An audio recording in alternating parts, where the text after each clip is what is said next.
On the field. Off the field. Sports talk. Entertainment and more. This is Sauce on the Side. Well, hello there, Dippers, and welcome back to episode 60 of the Sauce on the Side podcast. As always, I'm your host, Drake, joined by the producer, the man, Leighton, Pib Shaventone. Over 2 weeks in the NFL season, it is now clear that Case Keenum made Pat Shermer, not the other way around. And our guest host today, Jared Diesel Darty. Javi. I cannot scream that loud enough, Jared. So guys, be sure to be listening on Spotify and iTunes. We are officially off of SoundCloud.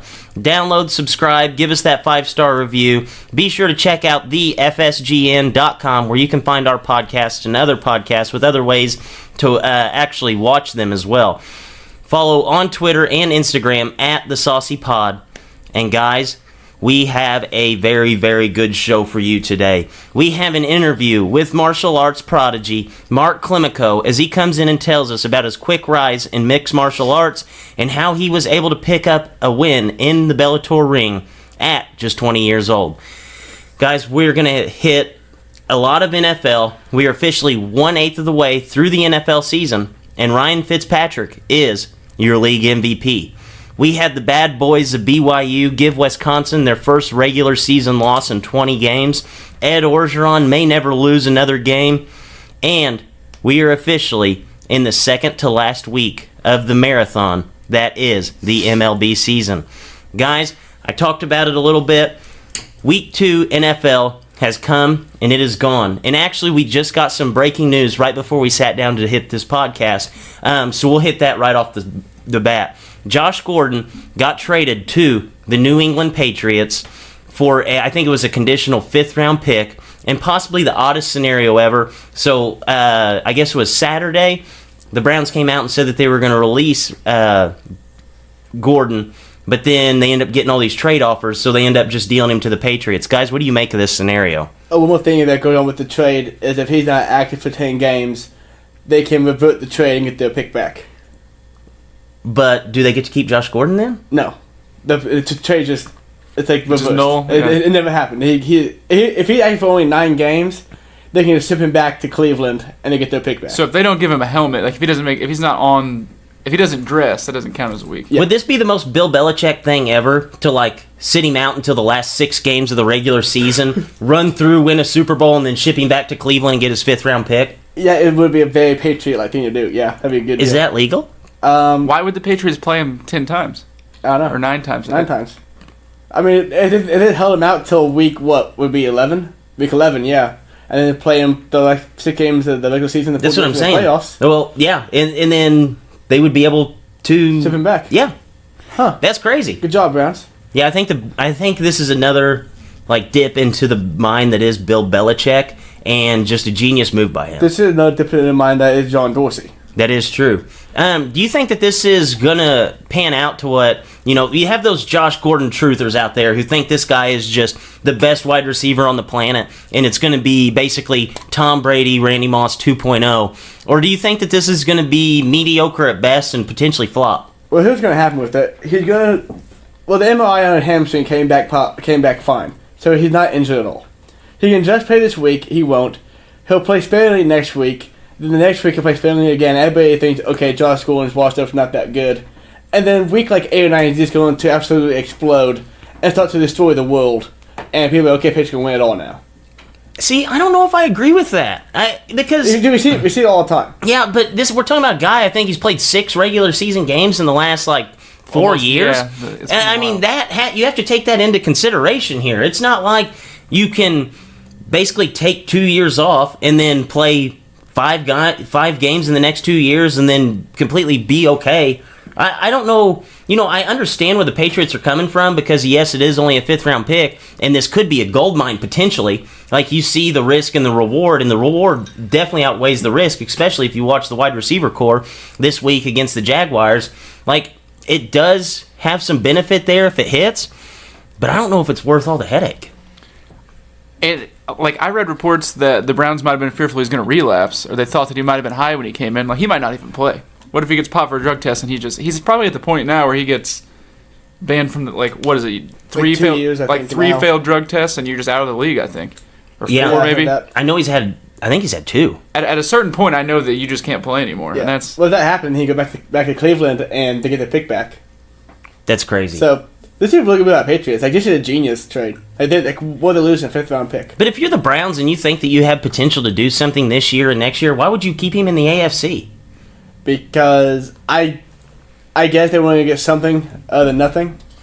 So, But I know that the Redskins were involved in a potential trade, and that flopped. And you know that Dan Snyder would have been all in on this. Like this is totally a Dan Snyder move. Maybe they only offered a 6th-round pick. I don't know. I think I would have just taken what I could out of the NFC instead of just I mean, if you're the Browns, you have to think that this year, next year, you're gonna make the playoffs. Maybe. Well, the Patriots aren't going to sign Josh Gordon anyway. They don't pay anybody other than Tom Brady and linemen. No, I think over the next 2 years, I think that he is only going to make like $1.7 or $1.8 million. So, Yeah, so they're not going to sign long enough to matter for the Browns. Because the Browns aren't going to be at that point for at least 2 more years. So I feel like when he does get on the field, though, it's not going to... I'm leaning more towards mediocrity than I am, like, superstar again. I don't know. I feel like those days are maybe gone. yeah, I agree with you. I think I stand in the... If everything goes well for Josh Gordon and he is able to play again, I think that it will be... It won't be what everybody is expecting. I think it's going to be a kind of a flop, but if he's healthy, he's obviously good enough to contribute. But I just don't think it'll be at that high 1,600 yards in one season level that we've seen from Josh Gordon. I don't think he's going to get the target share for that. I don't think they're going to use him like that. I didn't mean he was going to be thinking first-team All-Pro or anything, but I think he'll be very good for the Patriots. He could have like a 3-touchdown game if he comes back and plays like 75-80% of the snaps or something. Right, yeah, it'll be glimpses, I think. I think you'll see glimpses of brilliance, but nothing more than that. So I'll put it in 3 tiers. 1, he doesn't play a game, or he doesn't play a snap for the Patriots. 2, he plays over the next couple of years, and he is mediocre. Or 3, he absolutely explodes. Where do you guys rank on this? Between 2 and 3. Like, I think he'll play a majority of the snaps for Patriots, but I don't think it would be 1,600 yards again. I'm in the middle probably. I think I'm probably in the middle tier, but then I think it's more likely he never plays a down than he blows up. Yeah, I agree with you 100% there. I'm all on board for that. I think he'll be okay, but we will never see that 1,600-yard guy again. So we'll actually talk about some football since we had a full slate of games this week for Week 2. Guys, the biggest surprise in the NFL has to be the Buccaneers. Right now, they're 2-0, wins over the Saints and Philly, two teams that were in the playoffs for the NFC just a year ago. Ryan Fitzpatrick has sprinkled his magic all over the offense. He already has 2 400-yard performances. Guys, are we ready to hand the keys of the car to Fitz and say that the Buccaneers are legit? Well, he has to be the starting quarterback right now because they're undefeated. For the next 5 weeks against the Steelers, Bears, Falcons, Browns, and Bengals. The Browns, are any of those teams better than the Saints or the Eagles, though? Maybe right. Maybe right. Maybe. Yeah. My thing is, it's hard to say. The Bears and Browns are both definitely improved. Not sure what they are yet because the Bears play at 9 and the Browns are 0-1-1. The Steelers I truly believe are better than they played. The defense can be that bad all season. Falcons are a fifth playoff team, and so are the Bengals. So if they get to a point where they're 5-1, 7-0, he has to be a starter. But if they get to being like 4-4, they gotta start looking at, okay, we have Winston for one more season. What do we want to do? Do we give him completely, or will Fitzpatrick more? That'd be a tough decision for Cutter. Yeah, I think Fitzpatrick gets the car until he wrecks it. This is the most optimism that I think Tampa Bay's had in a while since they probably drafted Jameis, or maybe Jameis' second year. I don't think they're legit, though. Like, Deshaun Jackson's catching bombs like it's 2010, and it looks like he's one of the best receivers in the league. I just don't think that that's the case. But then, at the same time, they beat the Saints, and then they beat the Eagles. Like, it's hard to knock them because they're beating pretty good teams, or what were good teams last year. I think backup quarterbacks are generally backups for a reason, and it's because they can't provide consistency. And I think we just caught Nick Foles not really being at the best he can be, and Fitzpatrick's just playing out of his mind. Yeah, I agree with that. But you look at Dirk Cutter. So he's 16-18 as the Bucs head coach. He has to do whatever is going to be best for the Buccaneers right now. Because this dude is, I mean, if you look at the beginning of the season, he's on the hot seat. You know, he has to win right now. So I think you're right in the fact that it's Fitz's job until it's not anymore, until this thing explodes. And I'm saying that I think Fitzpatrick's going to have to play really, really bad in order for Jameis to get this job back. But I don't know if Jameis is any sense of an upgrade. You know, since 2015, since Jameis got into the league, Jameis has started 48 games. Fitz has started 32. They almost have an identical touchdown to interception ratio and nearly a complete identical completion percentage.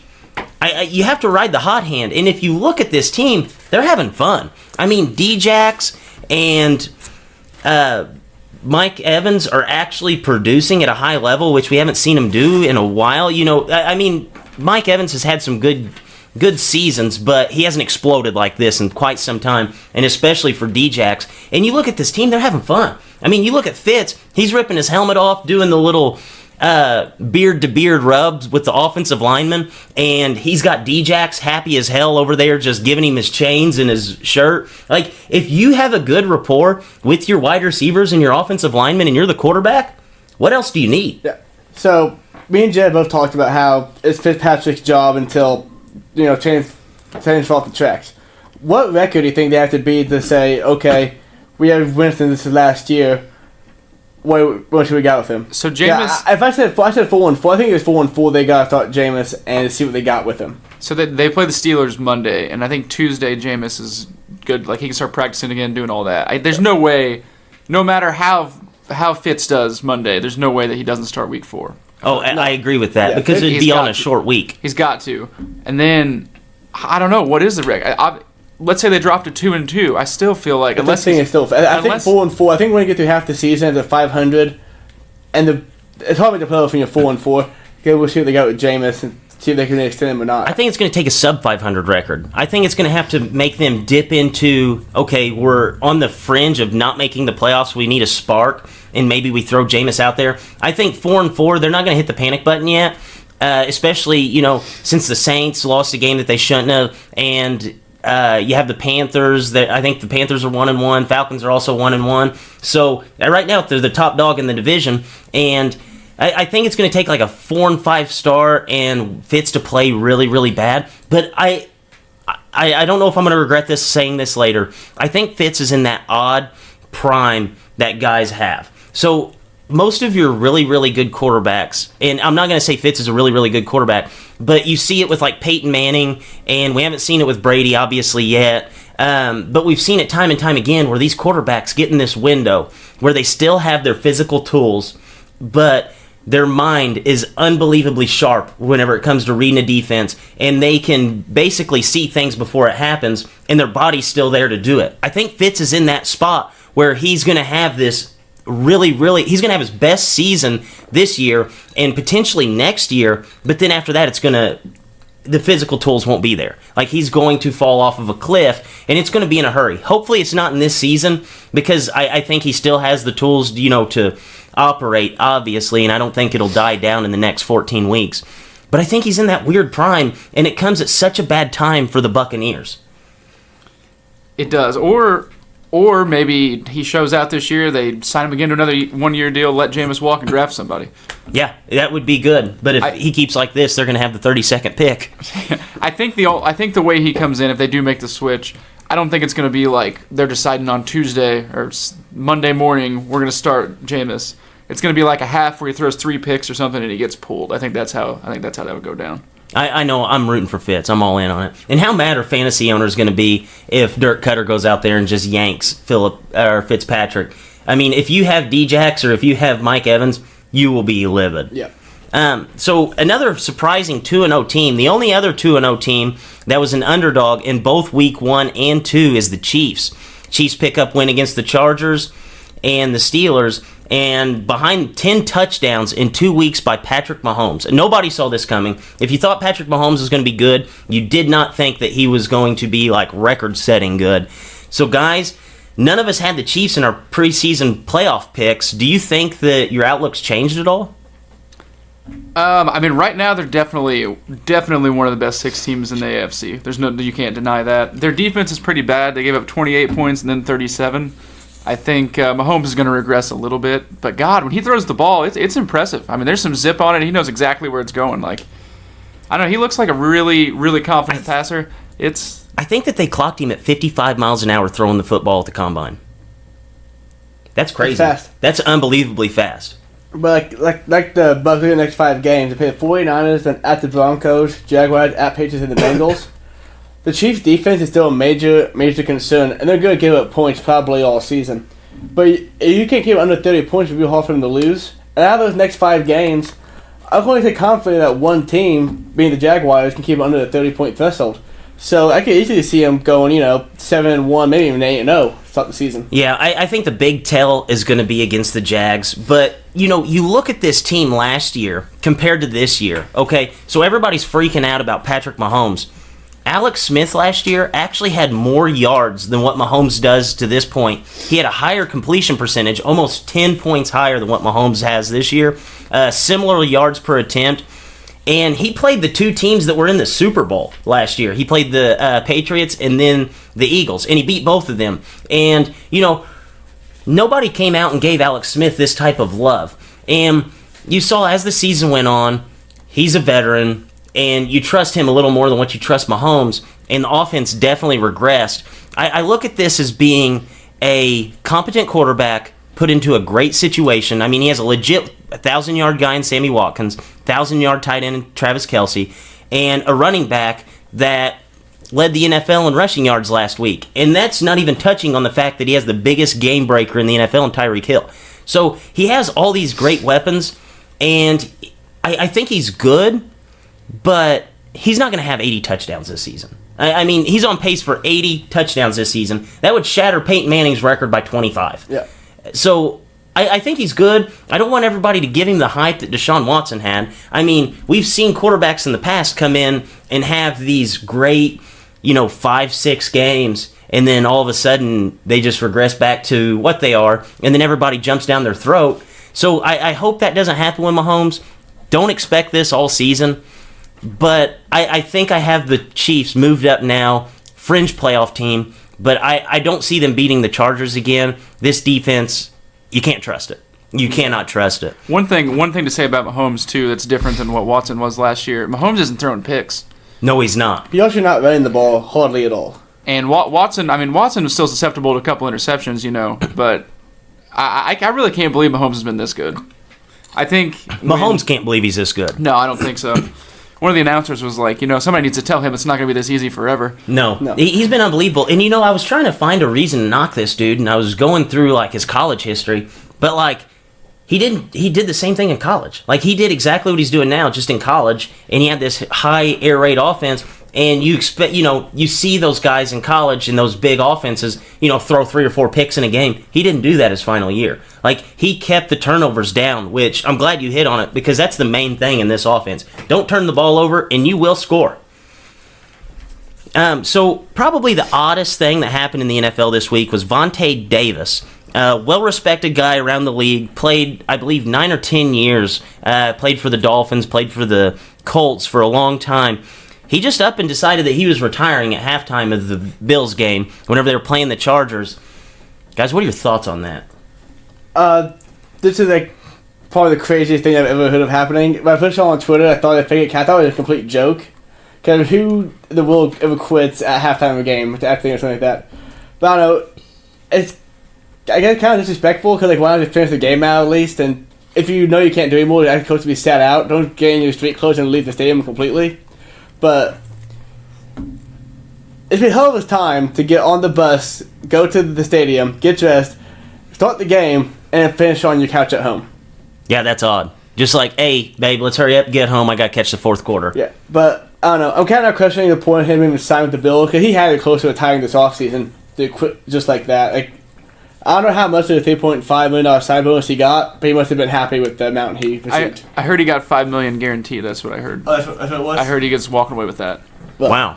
So, hell, good for him. Sorry, Shady. Yeah, it's about time that the players sneak one over on the owners. I don't have a problem with this. I mean, if it's any other sport like boxing or, like an MMA fight, if a guy walks out there and says, hey, I'm done, you respect it. But since it's a football game and we haven't seen it, people it leaves a bad taste in their mouth, and it's not like he really owed anything to the Bills anyways. I mean, this guy is basically a lifelong cult in most people's eyes, and he was one of these top corners in the NFL, and every single one of these top corners in the NFL are the mouthiest guys on the field. And you didn't hear a peep out of Vontae Davis, who played the position at one of the highest levels, 2-time Pro Bowler, for years. And then all of a sudden, people are wanting to freak out and say, this guy's not a team player. He's not a good guy.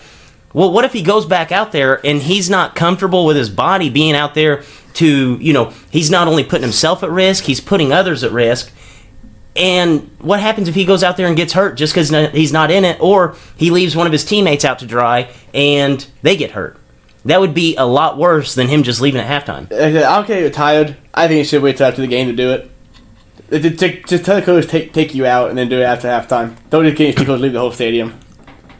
See, I don't know about that, because if you're like, let's look at this example of like Bill Belichick and Malcolm Butler. He kicked him out of the door before the season was over. I mean, he didn't make him leave, but he would only roll him out there on like special teams in the biggest game of Malcolm Butler's career, being a Super Bowl game, and he said, okay, we're not going to put you out there. The team doesn't owe you you don't owe the team anything, because we've seen it time and time again. They don't owe you anything. I mean, look at Josh Gordon. I know Josh Gordon's had his flaws and a lot of stuff has went on, but he finds out he decides he's not going to play that Sunday on a Wednesday, and then all of a sudden Saturday night he's going to get cut. So I don't buy into it that he owes the team anything, especially like Blake Griffin. He goes in and they raise his jersey up to the roof of the Staples Center, tell him how he's going to be a Clipper for life, and then halfway through the next season they're like, all right, you're going to be going to Detroit. I just don't think that he owes him anything. I think getting traded is totally different than just retiring at halftime of a game. The longer that I follow sports, I feel like the more I'm starting to side with the players. I mean, he's just an employee, and they're their employer. If he wants to leave, I mean, so be it. He doesn't owe the Bills anything. He's probably not even attached to the Bills. Like, he probably doesn't even. He didn't even play week one. He might even be there because they fucking sucked. Yeah, and then they were getting smacked. I don't know. And coming off of injuries, he was thinking about it. I guess when you know, and he was just. Yeah, it was time. Don't prolong it anymore. I don't think. Like, why could the Bills? If the Bills wanted to, they could have cut him basically at any moment. Mm-hmm. Why can't he leave? Yeah, why can't he cut the Bills? I agree with you. I don't see anything wrong with it. I mean, I don't think most people would do it, but if he doesn't want to be there, he doesn't have to be there. And the coach could have sat there at halftime and said, "Hey, man, if you don't want to be here, you don't have to be here." And he might have told him that, and then might have left. Yeah, maybe that's what happened. He didn't take you up on it. I mean, how many times have you heard a coach say that to somebody? Hey, man, if you don't want to be here, don't be here. And then whenever they actually take you up on it, like, hey, where'd you go? I don't know. Super bizarre. Something also bizarre this season. Last year, the NFL changed the overtime rules, decided that, if the team goes on the opening drive, gets a field goal, you get a chance to rebuttal, and they also limited the time down to 10 minutes. Last year, no ties with the rule. This year, 2 ties. Do you think that this is something that is going to be more common, and do you think that the NFL is going to do anything to change this? Well, if kickers continue to suck, it will be more common. Dude, kickers are terrible. I think 23 missed field goals already this season. The kickers are really bad. If they continue to just... Both weeks, yeah. If they continue to suck at their job, there will be more ties, because what do teams do same with this in overtime? They get inside the 30-yard line. They kick the field goal on second down because let's win the game, not get anybody injured. And they make field goals, then the other team's ball try to hold you to the field. But ultimately, I think there shouldn't be a tie ever in a football game. They should just go to something like the college rules where they get the ball at 35 or 40 and they gotta score. Okay. There should never be a tie. But what about, we'll just put it for like a fantasy perspective. Like, how mad would you be if you played one of those guys that are getting 10 times, 10 extra drives to score? Probably just as pissed as you would be if, so let's say you have a team playing Monday Night Football and you're winning by 1 point in regulation, but then it goes to overtime. You'd probably be just as mad as you would be normally. Yeah, I mean, but that has to factor into their decision because fantasy football is like one of the main calls. Lifeblood of the It's driving the sport right now. I think that's a safe thing to say. Yeah. Diesel, what do you think about the overtime rule? I know the Steelers were involved with it last week. They got the tie. Do you like it or? I mean, I think naturally moving it to 10 minutes rather than 15, there are going to be more ties. If you have more time to win the game, you're probably going to. But yeah, I mean, I think it's weird. I don't really know if ties should be a part of it. I think it should just kind of be a sudden death thing. Yeah, I agree. I don't know if we should extend the time of overtime. I think if they moved it back to 15 minutes, like, this wouldn't be an issue. Because teams would have more time. Like the Vikings were driving, and they would have been able to do something with it. Or maybe That's like rough. maybe like a 10-minute period, and then you do like red zone shots or something. Or maybe like after the 10-minute period, it becomes sudden death.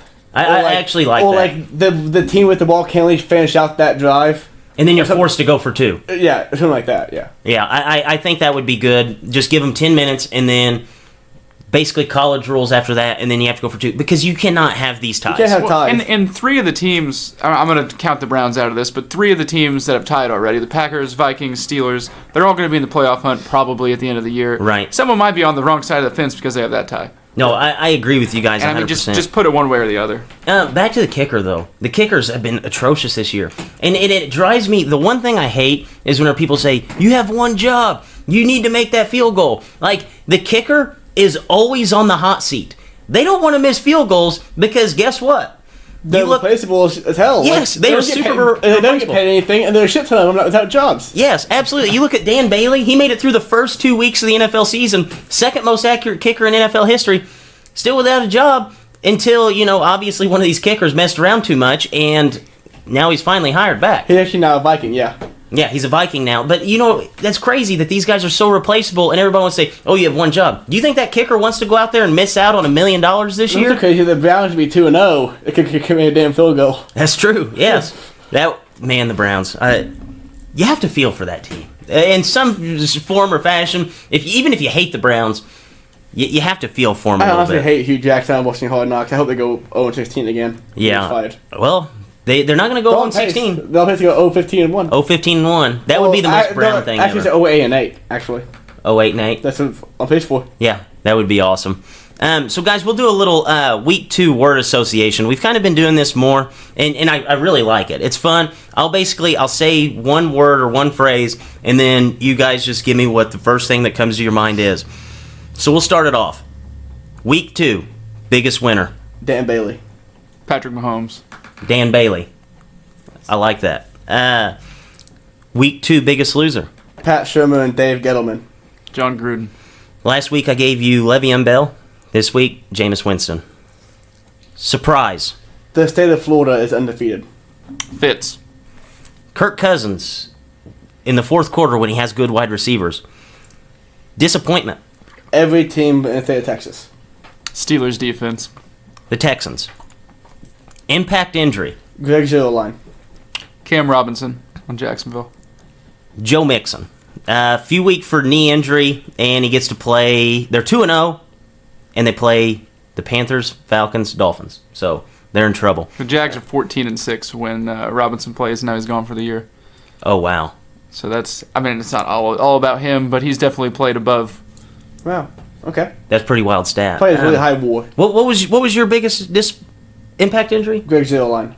That actually helped them last week. They were killer for going for 2. Hey, that's something. They were like a logo for 2. Hecker kicked a field goal. I loved that. The going for 2, they were money. So I don't know if that's a bad injury for them. Maybe that's my best injury in the history of football. It might be.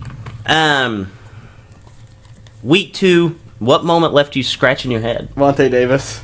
NFL kickers, just in general. Deshaun Watson's 2-minute drill. Week 2 overreaction. Mahomes is a lock for 8 touchdowns. Jags over New England.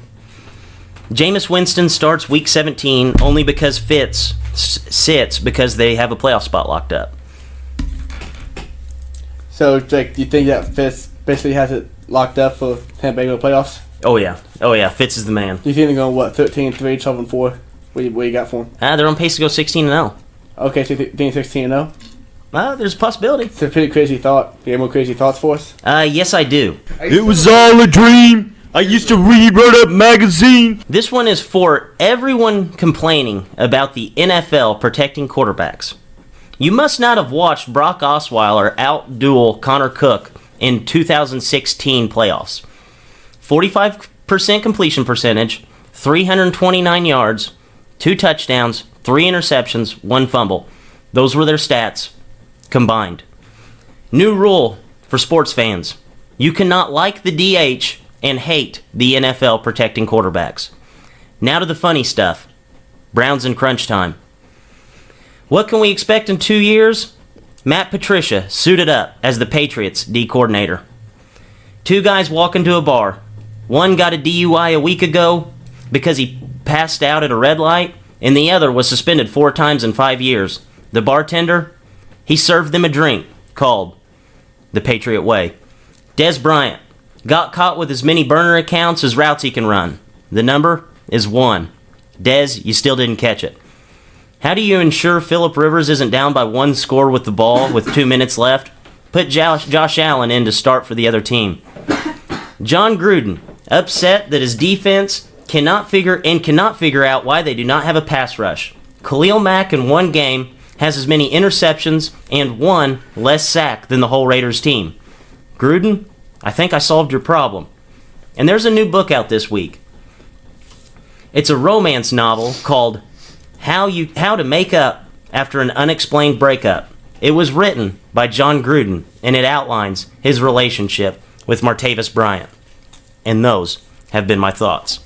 Guys, how odd was that? They just re-signed Martavis Bryant after they realized that their wide receivers weren't very good. Well, I mean, Mokuba started going off then, so I guess that was the key. There was a fire starter. It's like what He's suspended again, too. Who is? Marte, there's a suspension coming, I think. Oh, yeah. It'll be at some point. He actually played this week, and he played well. Really? Yeah, which, duh. I mean, he's a good wide receiver, but that wide receiver core is a mess. So, guys, we'll get to a little college football here. And I know we did, for a while, the shittiest take of the week, where we basically, penciled in, a bad take that we saw on sports talk, whether at TV or radio. And before we get to any college football, I have to give you guys this take that Colin Cowherd this week. I watched Cowherd for 15 minutes, and I had 2 of them that I had to decide between. But the one is just so funny that I can't believe he said it. He referred to Michigan and Texas as not being football schools. This team, or both of these teams, are the second and third most valuable college football programs in the world, and they are number 1 and number 3 on the all-time wins list. But they're not football schools. What do you guys think about Cowherd? Well, I mean, there's not football schools. They can't be. They're just not. That's so bizarre. Why on the football school? Because you said so? I guess, yeah. What? Okay. Michigan was good at basketball the past couple of years. I give them that. Texas has not been. And what Texas? Are they a softball, baseball school now? Dude, Texas... They probably have the biggest two of the biggest football stadiums, fields, whatever you want to call them, in college sports. Oh, yeah. It's people die for that shit. Yeah, Michigan is not a football school, but Leighton looked up the tickets to the Michigan and Penn State game. Leighton, 1 ticket, sitting by yourself, how much did it cost? $267. But it is not a football school. Yep. And I'm not going to that game, unfortunately. Yes, that was the cheapest ticket he could find. So $267 to get into the stadium by yourself. Yes, sit by yourself and watch the game. And the seat, you might think, okay, by yourself might be in the middle. No, you're on the 51st row. If you don't know anything about the stadium, it's just, they just go from row 1 to row 60-something. Just straight up the stairs, row 51. That's unbelievable. I love that take. Cowherd, he's always doing his thing, and he's giving us funny stuff to talk about. If anyone wants to Venmo me money to go to that game, my Venmo is at LCC Tones. That would be awesome if you actually got somebody to Venmo. I would really be happy if I got Venmo money for that. So, guys, we'll talk a little bit about college football here. So, the biggest surprise of the college football season so far, I referred to the BYU Bad Boys earlier. They went to Wisconsin and upset the number 6 ranked Badgers. A lot of people will talk about just Wisconsin as, kind of being out of it, but how do we think that this is going to hurt the Big Ten come playoff time? Well, I think the answer is kind of obvious. So, Wisconsin is going to get to the Big Ten championship game because they probably won't lose again all season. And when they play Ohio State or Penn State, whoever it is, and Penn State Ohio State were undefeated, and they lose to Wisconsin, the voters look at, okay, this team just lost championship game to Wisconsin, but Wisconsin lost to BYU, and it could have nullified the entire Big Ten and landed 2 SEC schools again, and then Pac-12 champion and Big 12. Or another conference. Oh, yeah. This definitely knocks them down the mark. Diesel, how do you think this shapes things up? I think it's really hard to say what it does today. I think it depends on what BYU does. They're number 25 now. Yeah, but they lost to Cal. It's true, but let's say it really depends on how they do the rest of the year. If they're like That's true. If they're a 7 or 8 win football team, it definitely hurts the Big Ten. And it depends on how Wisconsin does. If Wisconsin wins out, then hell, I mean, maybe people just look at it as a 1 week slip up. But I'm not as high on Wisconsin as I didn't pick them to win the Big Ten. So going back however many shows. Right, but, you had Iowa actually. Yeah, they play this week, so we'll find out. But I think if they rebound and come back strong, it won't really affect the Big Ten picture that much. But if they keep sliding, I mean, if they lose twice, that's a whole different picture than a one-loss Wisconsin team. Yeah, I agree with that. I feel like Ohio State and Penn State are really the only chances at the playoff at this point. Like, one of those teams are going to have to go undefeated. And if Wisconsin wants back in, like, they have to be able to beat an undefeated team at that point. You know, they'll be like ranked 2, 3. You know, they'll be in that mix. So I think it's too early to tell, like you'd said, Jared. But man, that shocked me. I mean, BYU, their quarterback from last season was out there, or it might have been last season or year before, was out there returning kicks for the Saints. So you're like, hey, the only good BYU guy who's in the NFL now. And then all of a sudden they beat Wisconsin. So it's not a good look. No, not a good look. So we'll talk about the big SEC matchup that we had this week. LSU is a double-digit underdog. Comes out, able to beat Auburn in Auburn. Guys, I know I was locked into this game. What did you guys take away from this? I think it's hard to argue with LSU because they beat I think Miami was a lesser team than we originally thought. But you can't argue with 2 top 10 wins in, 3 games? Their defense is winning. I mean, if you look at Burrow, if you look at his stats, he went 11. This is the 2 games against ranked opponents. He went 11 for 24 with 140 yards, and then 15 for 34 with 249. So he's not really lighting them up offensively. But I mean, hell, if they can't outscore you, you don't have to. Yeah, and with Burrow, man, like, he was playing so bad at the beginning of that game, and I think he'd only had I don't quote me on it, but I think he was like 6 for 24 at some point. And then all of a sudden, he just started lighting the world on fire and just throwing bombs, and people were catching him. And he was converting on every 3rd and 4th down.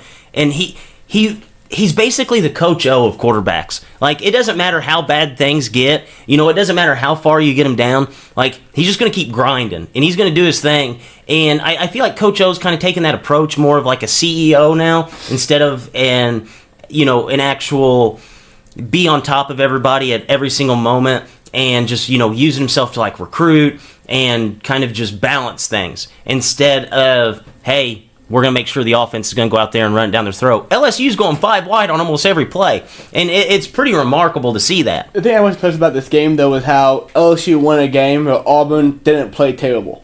Because last week I came on the show and I thought Auburn was going to whip their ass because the defense is so good and LSU's offense might not have been there yet. But Auburn played good and LSU still beat them. That's impressive in itself. And no one was a second kick, take away from one, but win's a win. And this is a huge win for LSU. And Drake, you picked them to beat Alabama earlier this season. I still think that's not going to happen, but I think it'll be closer than what I thought it was going to be when you said that. Yeah, and you look at the offense for LSU. Last year, I had hit on it that they had only won 2 games where they had to pass the ball 24 or more times. This year, they already have 2 of those wins. So the offense is obviously coming along. The defense is there. And I watched this game. Out of the 60 minutes, they dominated LSU for 50 of it. Like, you've seen what Jared Stidham was doing at the end of the first half and at the beginning of the second half, and I was basically writing up a narrative to come on here and talk about this is what happens whenever you have a good quarterback. They can flip the switch, put up a ton of points in a hurry, and then all of a sudden LSU just puts the clamps on. I am excited about this LSU team, and Coach O, he's the man. So, guys, last game we'll talk about here. Ohio State gets their first marquee win of the season, beat TCU 40-28, looked impressive.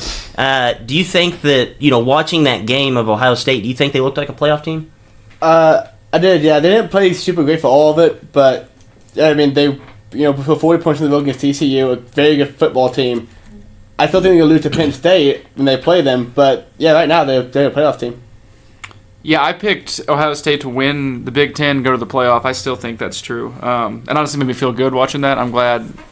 I liked TCU a little bit too, but it made me feel good seeing Ohio State go out and get a win, though, in a big way. Yeah, I think the game was even in Jerry World, like, a home game basically for TCU, and the team's down. They didn't look that great. They needed some spark, so they scored 20 points in 4 minutes. So, I mean, that's a playoff team. If you can go out there on the road against a ranked opponent and do that whenever you haven't had anything really go right, that's a playoff team. Little quick bit. North Texas called that fake fair catch. What do you guys think about that? I didn't see that. You did not see that? That was pretty ballsy. The guy just, they could have lit him up. Yeah, he faked a fair catch, caught the ball. How do you think it faked? I think he just caught the ball and just kind of stood there. Oh, I didn't see that. And started walking like he was going to the sidelines and then took off. That's how you know they play for North Texas. Yes. You do shit like that. They beat Arkansas, though. They whooped Arkansas. Yeah. The next time that guy calls a fair catch, he better be doing jumping jacks out there. Yeah. Like letting everybody know that it's a fair catch, otherwise he's going to get throttled. So we actually have 2 top 25 matchups this week. Both of them have huge conference implications. We'll start off first in the SEC showdown. Number 22, Texas A&M at Alabama, obviously ranked number 1. Alabama opened as a 23.5-point favorite. Do we see any possible way that A&M can win this game? No team touching Alabama with how they're playing right now. But I am excited to see how Jimbo Fisher battles Alabama because, we're good against that Florida State. How do you think Texas A&M? So A&M played Clemson earlier in the year. They gave them all that they could handle, really. That was at A&M, though. This is not. This is in Bama. So I think 23.5 might be a lot of points, but I don't think there's any way they're walking out with a win. Yeah, no, A&M, I think you put a fork in them. Nothing against A&M, but Bama, 49 points at halftime against Ole Miss. I mean, this team is unreal. It's September, too. It's the beginning of the season. You're not going to beat them until the end. No. That's your only shot. Yeah, that's your only shot. You got to let them get worn down first. So, guys, Pac-12 matchup, number 7 Stanford, Layton's team, at number 20 Oregon. Oregon actually opened as a 1.5 favorite. Guys, what are we looking at in this matchup, and who's going to win? I say this without full confidence, but I'm pretty sure Bryce Love will play this week at Oregon. He didn't play last week. So I'm going to go with Stanford as they just continue to make that trip toward the playoff. Yeah, I think Stanford's they've been winning some lower score games. They've been holding their opponent. I think they're a more physical team. I think that's going to be the difference. I think Oregon hasn't really played anybody. Stanford played USC already, so that's a reasonable test. I think they're going to come in and push them around, and Stanford's going to win. Yeah, I agree. You look over the last 2 years. I mean, Stanford went in and beat this team 49-7 last year. Over the last 2 years, Stanford's outscored them 101-34. I don't see anything from Oregon that's going to sway my opinion that things are going to change. Wouldn't surprise me if Bryce Love goes out there and just runs all over the yard on him. I think he sat out last week knowing he had Oregon this week, so he needed to be healthy. I think it's going to be a long day for him. Do you guys see any top 25 teams on upset alert? I doubt Wisconsin loses back-to-back games, but they go on the road against a really tough, undefeated Iowa team. And this might be just a complete sucker's bet or whatever, but Nebraska's 0-2 at Michigan, and Michigan's only a 1-point favorite in that game. Are you serious? According to what I saw on ESPN earlier, Michigan a 1-point favorite That's an interesting at home line, against Nebraska. So I don't know if we're missing the point here, but if you bet football, I feel like that's a lock of the year. Wow. That's crazy. Deese, you have any upset alerts? I'm sticking to my guns. I was going to beat Wisconsin. Wisconsin's going down twice in a row. It's in Iowa. This is the most expensive ticket in college football this weekend. Wow. It's like $149 to get in. Nice. And you double the price, you can barely get into Michigan, who's not even a football school. Do you get to bring a friend with you, and they pay the equal price, or you sit by yourself? I did not dive too deep into it. Okay. I actually have 2 teams on upset alert. I'm going to go number 8 Notre Dame. They played all their games at home so far, and they've only won every game by 1 possession. 2 of those games are against Ball State and Vandy. They play Wake Forest this week. Wake Forest has 3 guys that can legitimately put up 100 yards on the ground, and if you can run the ball, you can win these close games. And it's not going to surprise me at all if Notre Dame goes down this week. And I'm actually going to put Georgia on upset alert this week at Mizzou. I know that our boy Cam Clowes would be ecstatic to hear that. Drew Lock went from a dude that I really didn't buy. He was a 55% completion percentage passer. He was a 10 pick per year guy, ton of yards and touchdowns, but he's transformed that into a controlled explosion on offense. The guy's already averaged 350 yards per game through the air, 4 touchdowns per game, and only 1 interception on the season. I think that if Mizzou can turn this game into a shootout, I don't think that they're going to win, but I think they're going to make it a really close game, and if Drew Lock has it, they could pull this off. So don't be surprised if that game's a lot closer than what people are looking at. So I know it's only 3 weeks in, but have we learned anything in this football season so far? Nick Saban's really good when he has a quarterback that can throw the ball downfield. That is unbelievable. There's no way Tua's perfect like this for the whole season. Kind of Patrick Mahomes. Mahomes is going to put up a dog at some point in time. But as of right now, Alabama looks about unbeatable.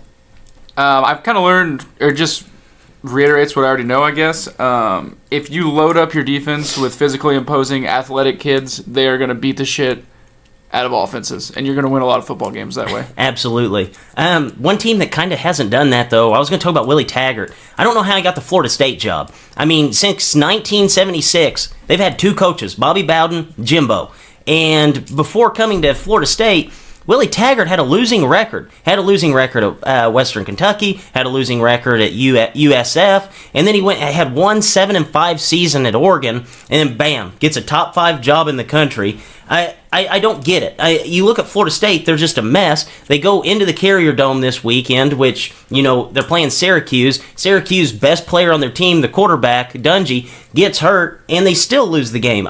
I don't get that at all. And every single place that Taggart had went, the following year, the team had either had a better record or an identical record to whenever he left it. So it's not like he was just this world beater of a coach going in there and just winning games for teams.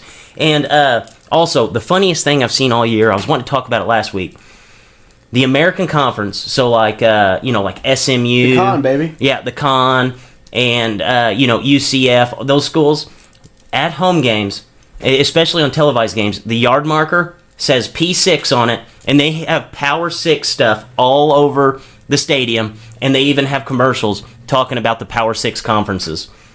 That's awesome. That is awesome. They're just like, we'll sneak this in here and just hope nobody notices, and hopefully it sticks. Hopefully people start saying Power 6 instead of Power 5. Bad news, you guys had a team that went undefeated last year and didn't get a playoff spot, so I don't think we're ready to just call you a Power 6 yet.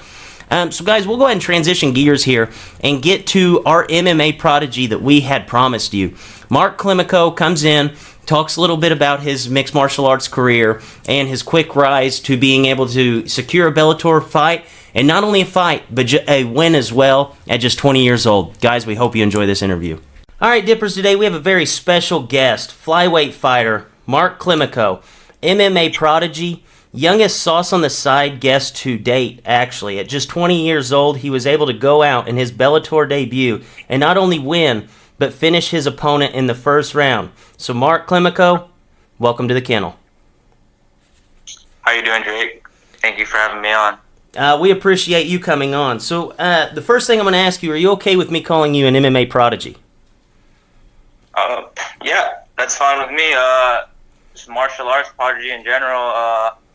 I can fight anywhere. MMA, kickboxing, boxing. I'm trying to create start a trend. It kind of started the past year, especially when you saw Conor fight Floyd. But I want to be a multi-sport athlete where I don't just compete in MMA. I believe I compete in kickboxing. I have 2 kickboxing fights already. I'm 2-0 in MMA and kickboxing, and I also want to get into boxing, so you can just call me a martial arts prodigy. That's fine with me, but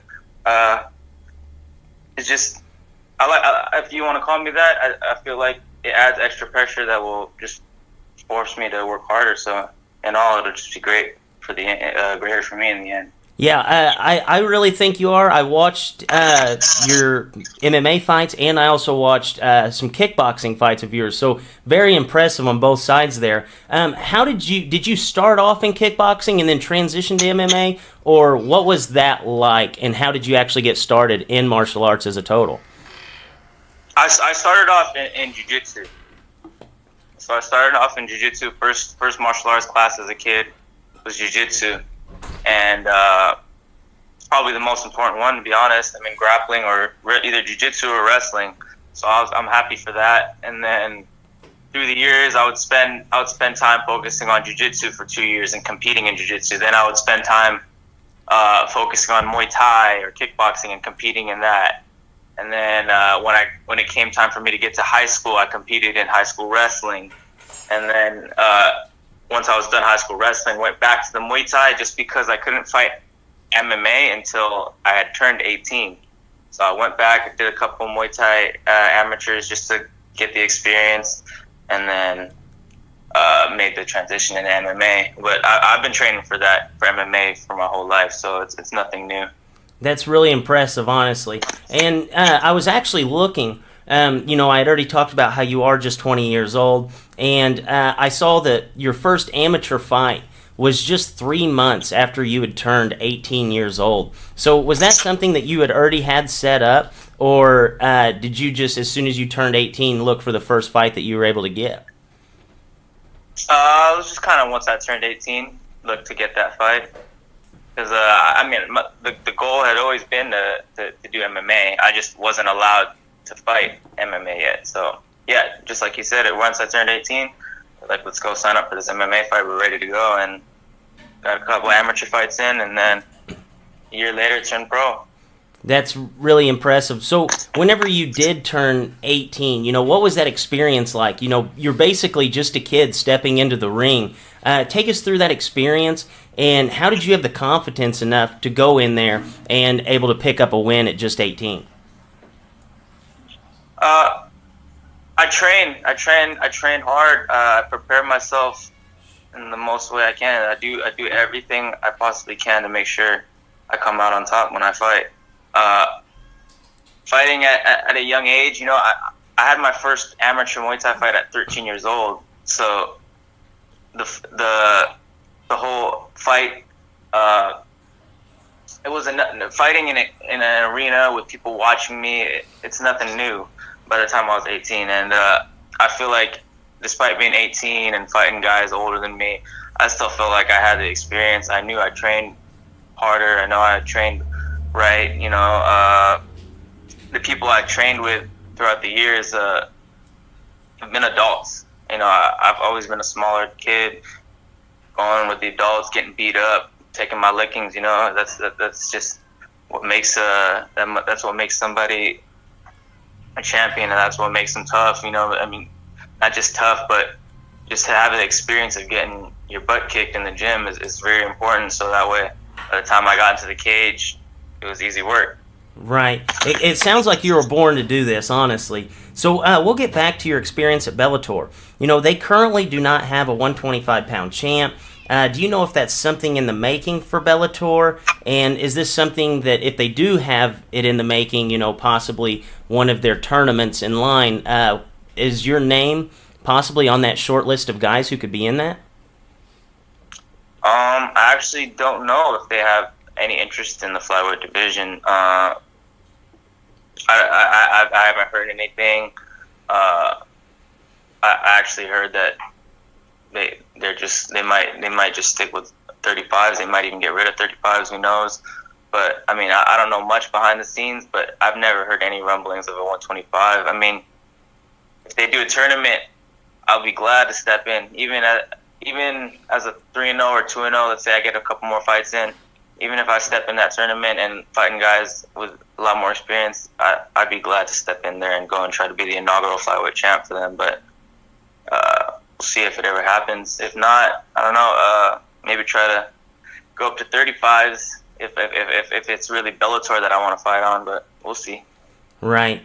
So you haven't heard anything from Bellator since your last fight for them? No, sir. No. Okay. Have you heard anything about a possibility for a next fight at any other organization? Yeah, I mean, I'm talking with Coach Hobb right now, and we're working on a few things, and hopefully they materialize. Can't talk about it right now exactly because there's nothing set, but we have a few options that we're trying to look at, and we'll see. Hopefully we get something soon. I'm ready to fight pretty much any time, so short notice, whatever, I'm ready to go. Right, and that's a great attitude to have, honestly. So we had talked about the time at Bellator, and we had actually talked before we started up this interview. You said that you didn't actually have a contract signed with them. You'd had a prelim fight signed with them. I didn't realize that Bellator as an organization did that. Only the main cards got contracts. So that's pretty bizarre to me. I didn't realize that was a thing. Yeah, they like to. So what they'll do is they'll just bring in guys from, like, let's say if they're going to San Jose, for example, they're going to try to pick up local fighters for their prelim fights. They might sign somebody. Adam Piffolotti was out here winning prelim fights, and he impressed enough and sold enough tickets to where they signed him.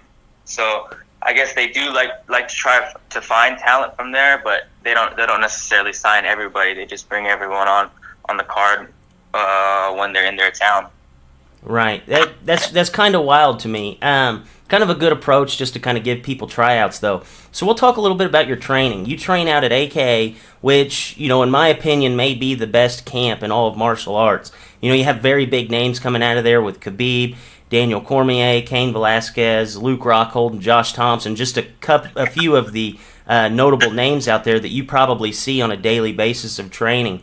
How are you able to get into such a great high-level camp at such a young, early stage of your career?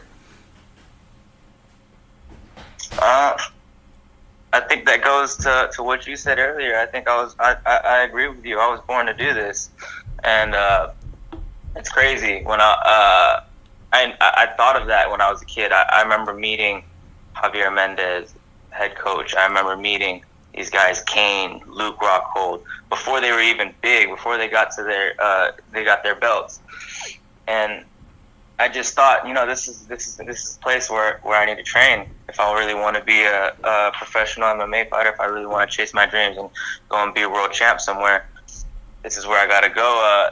It's the best place around me. It's all right. I mean, for sure, if it's the best gym in the world, then there's no other place I should go in my area. And I just worked hard through the years, got my skills to where they should be, and by the time I was 18 and I decided I wanted to go pro, I knew I had to do it with them. Yeah, that's extremely impressive. So being around all those high-level guys like that, how does it help you on a day-to-day basis with training? It's great, man. Being around the gym, I'm in the gym 24/7, so I'm around all these guys' camps. When DC's in camp, I see it. I'm around. When Habib's in camp, I see it. I'm around. I see greatness in front of my eyes. You know what I'm saying? And I see the hard work that they're putting in to get to where they're at, and it just motivates me to always just go into the gym, always be in the gym, always work my ass off, and that way I can be like them. They got to where they are because they're grinding, and you can see it every time they come in. They're grinding, and that'll just motivate me every day to just do the same thing. So definitely being around that high of a level of mixed martial artists and athletes definitely I feel like raises my level as well. Right. Has anything surprised you since you've started training for AKA? I wouldn't say there's anything surprising, no. No. Okay, so our guest last week, Kyle Driscoll, said that he's had, some opportunities to go head-to-head with guys like Khabib out at AKA. Have you gotten any of that real toe-to-toe experience with any of those big names out there?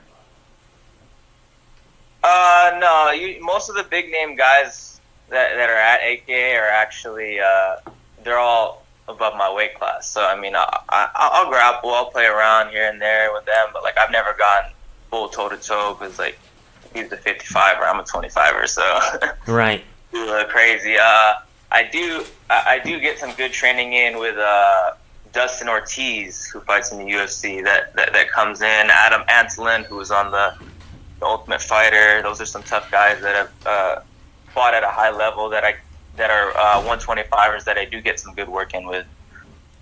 Right. So you could actually be the pioneer for the lower weight classes out there. That could be something to look forward to.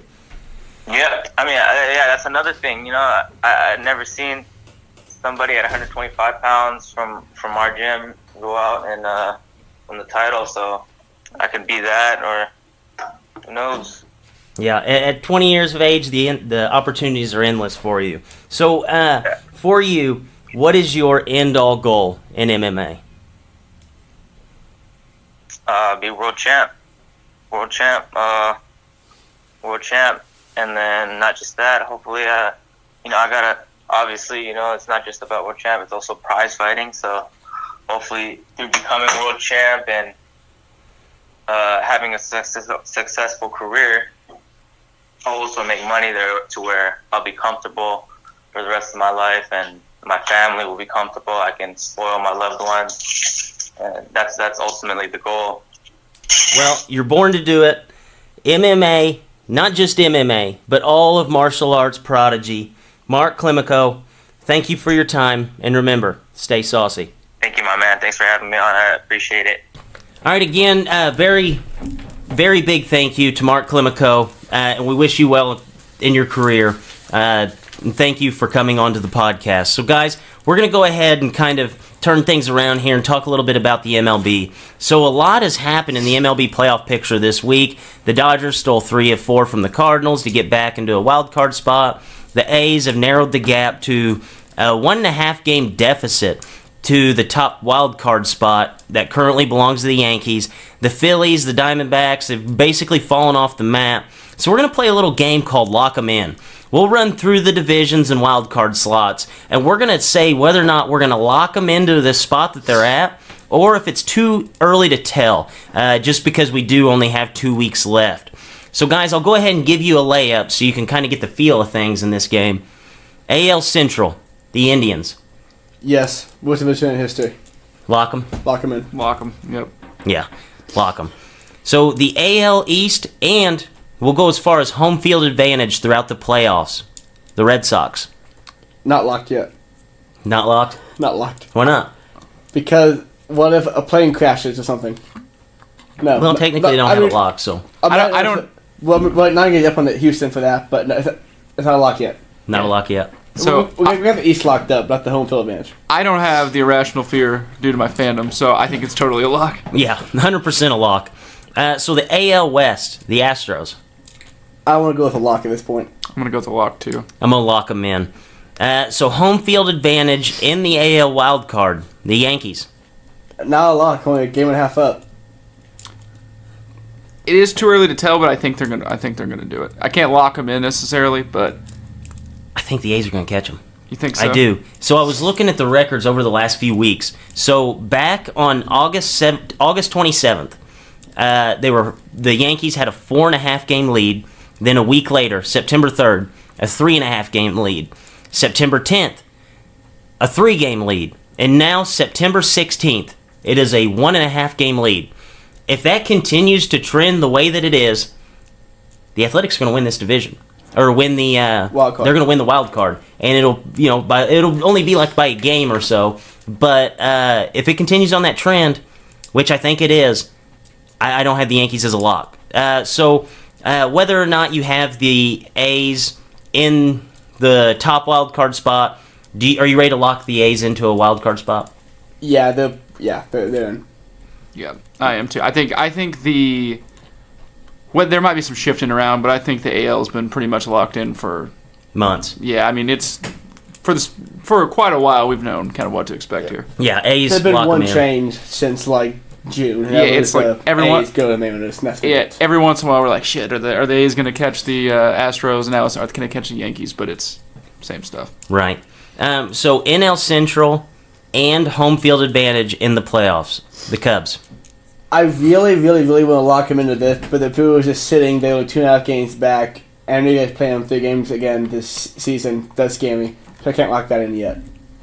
The Cubs finally get an off day for the first time in what seems like a year after this next series. So I think you can lock them in. I think if we can just kind of, as long as we don't get swept in Arizona, lock them in. Yeah, see, the only thing I'm worried about is the series in Arizona, then obviously we have to play the Brewers. I'm not ready to lock them in yet, but it's pretty close. I went back and forth. I'm not going to lock them in. I just don't want to jinx it. Yeah, that's the only reason I think I'm going to lock them is because they're up 3 games in the loss column. It's like the Brewers have already lost those games, so we do have a little bit of still 2.5 games, but it's better on that side. Yeah, I agree with that. So the NL East, the Braves. Oh yeah, lock him in. Phillies collapsed hard. Yeah, that was lock them in. Yeah, lock them in. That was a very bad collapse by the Phillies. 2 weeks ago they were going 1.5 back. Yeah, it's crazy. You got to kind of feel for the Phillies, but I mean they'll be back next year. Lock the Braves in. The NL West, the Rockies, half-game lead. No, I think the Dodgers win the division actually. I do too. I think the Dodgers are going to win that division. The Rockies have it could have changed since the last time I looked, but their run differential was +1 last time I saw, which is just how do you have a division lead this late in the season? And I don't get it. It's unbelievable. It's baseball. But yeah, Dodgers. That's who I think's winning that. I'm not going to lock the Rockies in. I don't think I can give you a pick on who's going to win. I mean, the Dodgers, Arizona, and Colorado have to play each other 3 times down the last 2 weeks. So obviously we're going to have a winner at some point. I'm not going to lock the Rockies in. So home field advantage in the NL wild card, the Brewers. Lock that in. I think the only way that it possibly wouldn't be is if they got past the Cubs. I think it's locked in though. They won't go beneath that. Yeah, I think they're locked into they're locked into the playoffs whether they win the division. They're getting a home game as their first playoff game no matter what. Yeah, when I lock that, I meant they don't win the division. Yeah, home game. Yeah, they will get a home game in the playoffs to start it off. Lock it up. I locked that in. So second NL wild card spot. Right now it's the Cardinals. They have an even record with the Dodgers, but they actually own the tiebreaker with their win last night. Are you guys ready to lock the Cardinals into the postseason? No, not one bit. I'm not going to lock them in. That last series against the Cubs and the chance that those games actually do mean something, I think that I'm not locking them in. And right before that series, they played 3 games against the Brewers too. So Yeah, I don't think I'm going to lock the Cardinals in. I think it's huge that they do have the tiebreaker on the Dodgers, though. I think that win yesterday was the biggest win that they've had all season. They absolutely needed that. I'm not going to lock them in, but, I mean, obviously they do have the upper hand on the Dodgers as of now. So, guys, we'll talk a little bit about the MLB MVP race, the MVP races. I think we're going to be surprised if the AL award goes anywhere except Beantown, but today we're going to kind of take an advantage of having maybe the best stats guy I know when it comes to MLB. Diesel, I'm pretty sure, can give you his own algorithm to tell you who the best hitter in the MLB is in a domed night game with a full moon versus an ambidextrous pitcher. So we're going to get this started. So in the AL MVP race, I'm going to go ahead and give you guys the current betting leaders in order. So right now you have Mookie Betts, Mike Trout, and JD Martinez. And Jose Ramirez at 4th. Who do you guys have? So I'll just go ahead and use up all my airtime for the MVP talk right now. It looks like MVP is going to be Mookie Betts. He banged .337 with a 4.31 OBP, 29 home runs, 28 steals, and only 83 strikeouts. Definitely the best player in baseball this season. But this is a very rare occasion where he's the league MVP, but J. Martinez is the Red Sox MVP. J. Martinez has 12 more home runs than Mookie Betts, and 50 more RBIs, is only batting 9 points lower. He is the first Red Sox player to have 40 home runs and 120 RBIs since the greatest player of all time in 2005 in David Ortiz. He is only the 5th player in Red Sox history to do that and bat .325 or higher, joining Mo Vaughn, Carl Yastrzemski, Ted Williams, and Jimmy Fox. The reason he won't win MVP, he only played the field 52 times, and I understand that does matter to an MVP, and I'm fine saying that he won't win it because of that, but this is one of the really rare cases where Mookie Betts is the league MVP, but not a team MVP. I can't remember the time where that's been the case ever before that. I actually love that. And I think that JD Martinez, like, why have a DH? We don't win 103 games without JD Martinez on the Oh, team. absolutely not. You guys don't win 100. If you look at JD Martinez, like, why would you even have the DH spot if you're not going to be able to honor it as an MVP candidate? Yeah. I thought that earlier today, too. Like, why would they have it and just say, okay, we're going to pay Phil 52... I mean, he paid Phil a quarter of the games. Quarter of the games. I mean, I know it's not a ton, but he has generally 50 more RBIs than who's going to be the MVP. Yeah. It is bizarre to me. Diesel, who do you have as your AL MVP? So Martinez is putting up like HGH type numbers. It's almost like he's in the wrong era. He should be playing in the 90s or late 90s. But it's Mookie Betts. His OPS is over 1. That's like perennial like slugger OPS. But he's hitting .337 and has 21 defensive runs saved. That's just absurd. He's the most complete player in the league. One crazy thing though, the average Hall of Fame right fielder, his best 7-year window, had 42.9 WAR. Mookie Betts has 10 this year. Holy smokes. So he's playing at this might be the best season by a right fielder ever in terms of WAR. That's crazy. Yeah. So I'm on the fence on it because I do think that the DH should be respected in the MVP talks, because if you can't give the award to the DH, why even put him in consideration? But the only thing that sways me off of it is that, if Mookie was a middle-of-the-road guy defensively, I would say JD Martinez has to be your MVP. But since Mookie Betts plays right field probably, just as good as anybody in the MLB, maybe even the best, just because of how good he is defensively on top of these ridiculous offensive statistics that Jared just gave you, I think it has to go to Mookie. But I am in the camp that I think that if you have a DH spot, they should be honored just like everybody else. And I would even go with JD Martinez if Mookie wasn't so good defensively. But since he is just a phenom defensely, I would go with Mookie. Yeah, I mean, I agree. I'm fine with him MVP. I'll talk about the third guy. You're fine. You're fine with the Red Sox winning the MVP. Believe it or not, yeah. But talk about the third guy real quick. I thought about this today when I was looking at the stats. And I think about how the baseball writers love Mike Trout and all that kind of stuff. Is it possible that Mike Trout is properly rated yet overrated at the same time? Like, I can't think of another athlete where so many of the media think he's the top 10, top 20 player of all time already, but he's overrated with how well he looked after everybody else.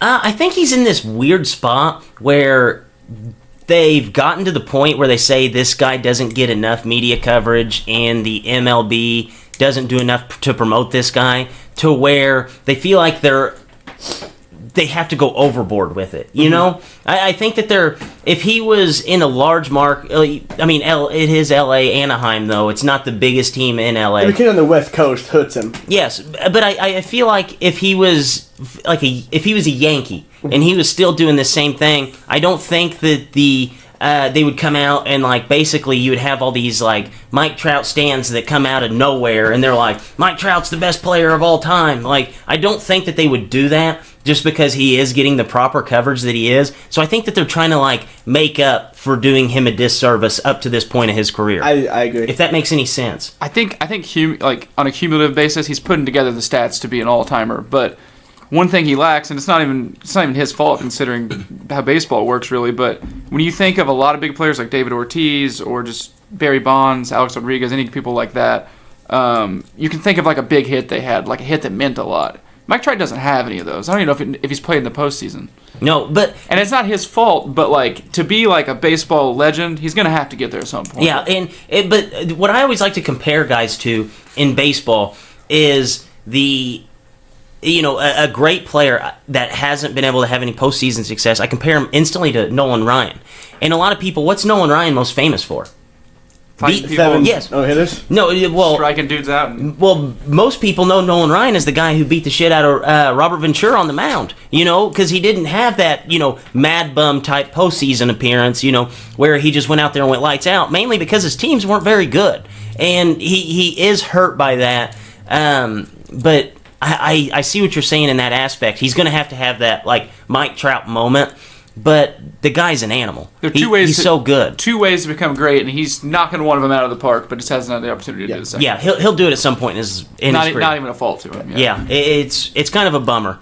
And before we move on, Drake, please don't ever say Mike Trout Yankees again. My heart can't take that one. Yeah, Leighton about had a stroke sitting over here in the producer chair whenever he thought about 2 years, contract's up. Yeah. He's going somewhere. Yeah, he's going to get that lifetime contract from the Yankees. So guys, we're all in agreement that it's going to go through Beantown, whether or not it's going to go to JD Martinez or we think it should go to Mookie. It's got to go to that team. So in the NL, the MVP race, in the betting leaders in order, I think it's the first time of the season that I've seen it this way. Javi Baez is actually leading in the betting order. Then you have Freddie Freeman, followed by Nolan Arenado, Matt Carpenter, and then Paul Goldschmidt. And I went so far down on this list to show you where Jacob deGrom is, even though he's putting up these ridiculous numbers that, are probably better than prime Clayton Kershaw. So, guys, who do you think is going to get the MVP, and who deserves it?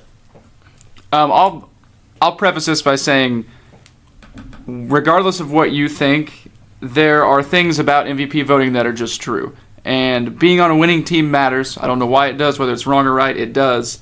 And what you do when it matters most is important. So how you play down the stretch is super important. So anybody that thinks Matt Carpenter or Freddie Freeman or Nolan Arenado, that they deserve to be the MVP, you're just wrong. They're all slumping so bad. In the most important, they're all in a playoff race, and they're all they've gone missing. Matt Carpenter is hitting 192 over the last 30 days. Holy smokes. Come on, man. And then Freddie Freeman, 213. Nolan Arenado, 233. Arenado's not even the best player on his team right now. Probably, if you look at it cumulatively, he might be. But he doesn't, my order right now, Javier Baez is absolutely number one. I struggled with it for a long time. I didn't know who it was going to be, and that's kind of like when people were arguing in mid-August, kind of why I kept my mouth shut. But he's hitting 294. He leads the league in slugging, leads the league in RBIs. He steals bases. One thing people always knock him for is on-base percentage. It's like, that's fine. I understand that. But he's second in the league in total bases. So it's almost remarkable that he can get on base at such a lower clip than everyone else, but he's coming around the bases more often. Like, it also matters what you do while you're on the bases. And he's definitely the biggest defensive weapon out of all these candidates. He can legitimately win a game or save a game with his glove, and he can do it at a lot of positions. He's the MVP. Second is Christian Yelich. He's been the best player in the National League outside of Baez for the last however many months, since the All-Star break. He's probably been the best player in the MLB since the All-Star break. Yeah, I mean, he has been out of this world. If the Brewers win the NL Central, if they can overtake the Cubs, I think Christian Yelich should be the MVP. I really do. I think those guys are 1 and 2, and it's whoever wins the NL Central, whoever has that best record. And then 3 and 4, I've kind of been on the fence here, but I think Goldschmidt is probably 3. He's been on fire. The D-backs are just struggling. And then 4 is Trevor Story. He quietly is having a monster season. He's got 33 homers, 102 RBIs, and 26 steals.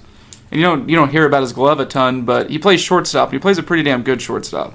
Yeah, I mean, even the betting odds have Carpenter and Freeman and all these other guys. It's like they're disappearing, man. Yeah, no, I agree with you. You've got to show up at the right time to win an MVP award. Yeah, really I can't believe that Christian Yelich wasn't even on the list. I think he was like at the very, very bottom whenever there were just even guys that they were taking bets on. So that's unreal to me. Anything else on Javi Baez before we pass the stick? Yeah, we can go ahead and pass it. The fact that he can play every position. I think he has played every infield position this year, and he can play outfield too. It's like he can do it all. And actually, the big thing that I was going to lean on, if you look at just the statistical numbers, like if you want to say one guy, they're all pretty much in the same ballpark. It's not like any of these guys are blowing each other out of the water, except for, Javi Baez late. He's been, consistent for the Cubs, and that's what they've needed down the stretch, and the other guys have been disappearing. But Javi, this season, he's played 142 innings at third base, 356 innings at shortstop, and 682 innings at second base. And he even appeared in a game at first base. And the guy's played everywhere. And you would think that, some of these very, very good defenders that get to play the same position day in and day out, he doesn't get the privilege of doing that. So if you look at it, yes, he has had the 13 errors this season, but it's only 13 errors and he's played every single infield position. You look at a guy like Andrelton Simmons, who people regard as maybe the best defender in the MLB, but he plays shortstop every single day. He has 9 errors. So over the course of 162 games, Javi Baez has had to see the ball coming off the bat from every single angle in the infield, and he only has 4 more errors than Andrelton Simmons. So defensively, Javi Baez blows all the candidates out of the water, and it's not even close. On the base paths, he blows them all out of the water, and it's not even close. But the only thing that you can really knock him for is his on-base percentage. But like Jared said, if you are getting around the bases, that's really all that matters. It's not what you do to get on base as long as you get there. So I think Javi, in my opinion, and this is the first time I've been on this, because we have not talked about the NL MVP race for a while. This is the first time that I've really planted the flag in the sand and said, hey, this guy has to be your MVP, and I'm going to stand on that because there's only 2 weeks left. Yeah, one of the things I hate most about shows, about this show in general, just being a dead horse, so I think it's real quick. It's Javier Baez. Two weeks ago, I was all about Nolan Arenado because his average was still considerably higher. He had more home runs. Javier Baez just hadn't quit at all. But I think Jared really nailed it when he said, who will win the Central? We'll probably win the MVP. Christian Yelich right now, I think, is still insanely underrated of a player somehow. But right now it's Javier Baez. Yeah. So I'm actually surprised that we're all in agreement there. So guys, every time we have Diesel on the show, we let him put people into Diesel's doghouse. So in case you guys aren't familiar with how this works, Diesel's basically going to take a player, team, organization, whatever it may be, and put them into the proverbial doghouse. So Diesel, what do you have for us today? So rather than pick 1 or 2 and go deep into it, I'm going to just touch the surface on quite a few. So the first person in the doghouse, or first people, it's the MLB scheduling committee.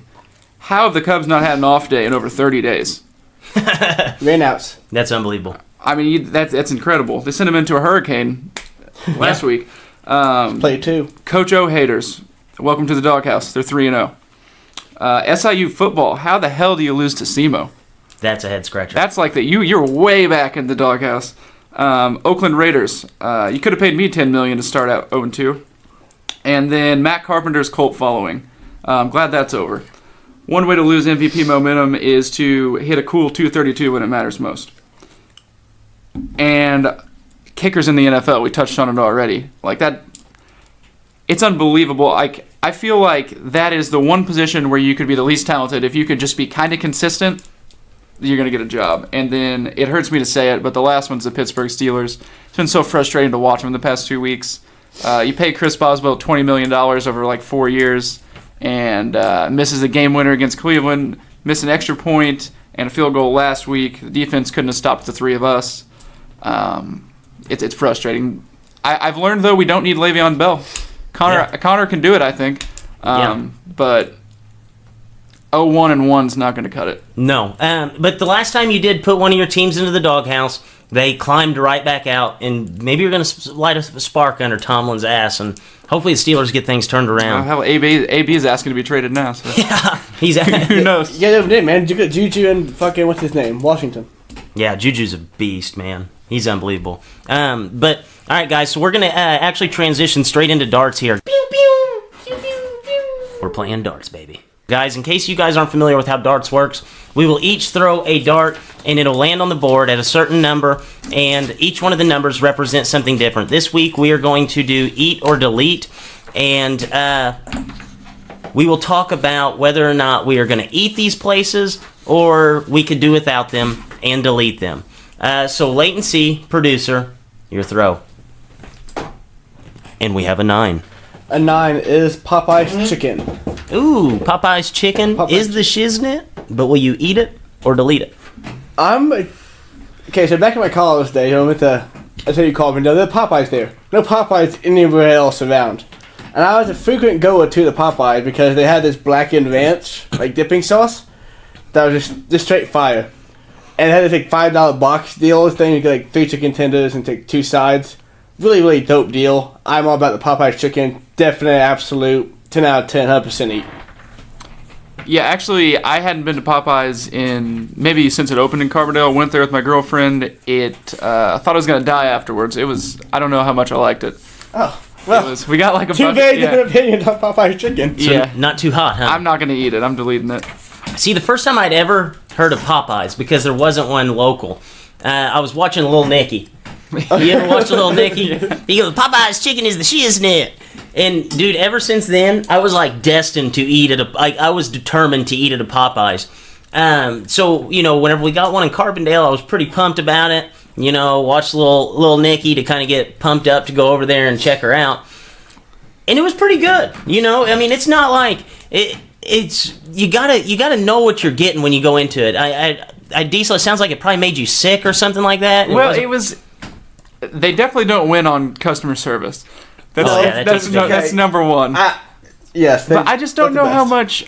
I just don't like a bunch of fried chicken really, and man. it wasn't. It didn't You gotta impress get the me. $5 meal to get 3 pieces of chicken, 2 sides. You double mac and cheese on that bitch. Well, I guess I'll learn from my past mistakes, but I'm deleting what I got. Yeah, see, a big bucket of fried chicken's kind of my kryptonite. Like, you lay one of those down in front of me, I'm gonna eat the whole thing. And the fried chicken, it's good. It is good. It's not great. Like, I wouldn't call it the shiznit, but it's not bad. I'm gonna go ahead and say let's eat Popeye's chicken just so we can keep it around. The more fried chicken for me, the better. Yep, and also I had that Cajun finish, was a little bit spicy. Oh, yeah. I'm a big fan of spicy food. Yeah, I'm definitely gonna eat this. Yeah, I'm craving some fried chicken about now. So 2-1, we 2-1. have Popeye's chicken is an eat. Diesel, your throw. And we have a bullseye, actually. Nice throw. Long John Silver's. Oh man. Straight from the ocean. Oh. So that's gone. This is like the ultimate fresh seafood joint that you can pick. Dees, where are you leaning? I feel like they're incredibly similar. The two. That's tough. I'm gonna go with eat because they have fish. That's it? That's my deciding factor. Yep. I can't. Fish. What about the hush puppies, The dude? hush puppies are good. Hush puppies are good. Okay, that's another thing. The fish and the hush puppies, but I can't come back with. Hell yeah, I love Long John Silver's fried chicken after I just dogged that one. But do you like the fried chicken? 'Cause I think they have better chicken than Popeyes does. Well, you can get like a chicken. What the hell is their chicken? I don't know. I don't know. but It's a plank, a chicken It's a plank. plank, Where else and- have you seen a chicken plank? I've never had chicken that was like fried inside that like cocoon-ish batter. It's odd. Okay, it slides right out of the batter. Yeah, no, if you bite one end, you can actually take the chicken and slide it out of there. Yeah, It's good hangover food. It's delicious. Absolutely. That's the place it holds in It's my heart. delicious. I guess. love Long John Silver's. I'll go ahead and eat this one. I can't hate on everybody. Yeah, I'm 100% eat. I actually ate there on Friday, and Long John Silver's one of those places that you only go there like maybe once every 3 or 4 months. You go there 3 or 4 times a year, and whenever you decide that you're going all in on Long John Silver's, you better be ready for a stomach ache. You better pre-tums before you get it, because it will kill you. Like, Okay. you are down and out for the whole entire day. Don't think about working out. Don't think about running. Nothing for at least 3 days. Yeah, you nailed it. Like, you never sit home and go, oh man, I want Long John Silver's. No, you want Long John Silver when you're hungry, and you say, okay, what are the options? You go, oh wait, there's Long John Silver's right there. I can go for that. And Yeah. You swing in. You never sit at home and want Long John Silver's. You see it and you want it. Yeah, no, I agree with that. Spur of the yeah. moment thing, yeah. And you never get full, like, you're going to finish a Long John Silver food. Maybe half an hour, then you want to puke. But when you leave there, you're still hungry for more. Yeah, I spent $12 there the other day. Oh, I don't know what the number is, but you get 3 chicken planks and 2 fish planks, like 2 sides. That's what I got. Right. Oh, if I go, that's what I get. Yeah, I got that, and then I got like 6 pieces of shrimp, because you cannot pass on that shrimp. And I don't know, I really don't think that it's real fish or real chicken or shrimp. Doesn't even matter. It doesn't even matter. It's that good. And the best thing about Long John Silver's, you eat the little crumblies at the bottom. See, I never been into this. So those Oh, help yeah. too. It's Yeah. it's addicting. The batter, Yeah. just all of it. You can't Yeah. really stop. Yep. Oh yeah. I don't want to eat just the coming. I like the boneless feel too. You know what? I'm pretty sure that they could probably do a deal where you just get like fried batter and French fries and sell it as a meal. You can ask for the crumble they give them to you for free or some shit with a meal order. Wow, that's phenomenal. I love it. Yeah, I'm definite eat on Long John Silver's, and it sounds like we're pretty unanimous. Yes, Theo, eat. All right, now my throw. And we have a 13. Panda Express. Ooh, another place that's really close to my heart. Man, these Orange are good. chicken. Yeah, the orange chicken's awesome. And it's not the best Chinese food, but like it's pretty good for what it is. You know, you have to go in there with kind of low expectations. I mean, you're getting fast food, and probably the only fast food joint that I know that is Chinese food. And you know it's not authentic. You know it's been sitting in the freezer for almost a year, I will say. But it's good. It's very good. And this is another one that you're going to have a stomach ache. So, I kind of... Panda Express and Long John Silver's are in that same category where you only eat it like 3 or 4 times a year. But if you space it out, you're going to get one of these treats once a month. You know, it's kind of one of those like guilty pleasures. I'm all in. Eat. You talked about how, going to the top the best Chinese food. I've honestly never had Chinese food from a place that wasn't like a buffet. Like, I never had P.F. Chang's, anything like that before. But Panda Express is good as shit, so I can only imagine P.F. Chang's being excellent. Panda Express, though, when I go there, all I get is orange chicken. I've never had any entree other than the orange chicken, and whoever does this every time, and then wants to let me down, definitely eat. Yeah, I think the biggest advantage that Panda Express has is how fast it is. If you order takeout from a Chinese place, it's like an hour until it gets to the house. You can go there, get it immediately. You know what you're going to get. I'm going to eat it. It's good for what it is. Yeah, you cannot set the bar too high at these places. I mean, but... My birthday dinner's probably not going to be at Panda Express. Would that not be awesome? I want them to come out and sing to me on my birthday. Go there for breakfast, Long John Silver's for lunch, and then we'll get some of that chicken at Popeyes for dinner. Yeah, all these places, it's like a once-a-month thing, but, man, they're awesome. Yeah. So we're all in agreement there. Panda Express eat. 3-0 eat. So, Leighton, give us a little recap. For this week's In the Elite section, we have Popeyes, 2-1, Jed being the odd man out for the eat. Long John Silver's, 3-0 eat, and Panda Express, 3-0 eat. I'm really hungry now, guys. Yeah, I think I'm going to have to get one of these guilty pleasures this weekend. Pretty excited for this.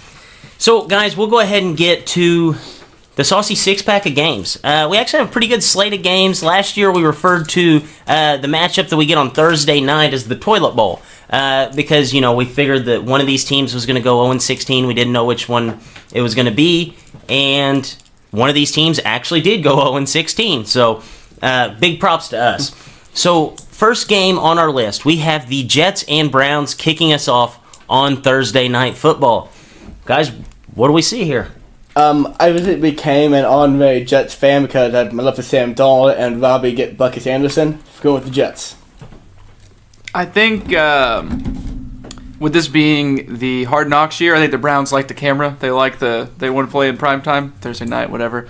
But Browns getting the first win. Yeah, I think the Browns are going to get their first win of the season. They're 3.5-point favorite in this game. And it's on Thursday night. Teams that are at home on Thursday night do not lose for some odd reason. So I'm going to go with the Browns, picking up the win. All right, so second game on the list. We actually have the 49ers heading to Kansas City. Probably going to be a really good game. I know I'm going to be dialed into this one. But, guys, where are you leaning in this? I'm going to go with the Chiefs. The 49ers might score a whole lot of points, but Chiefs should outscore them. Bet the over.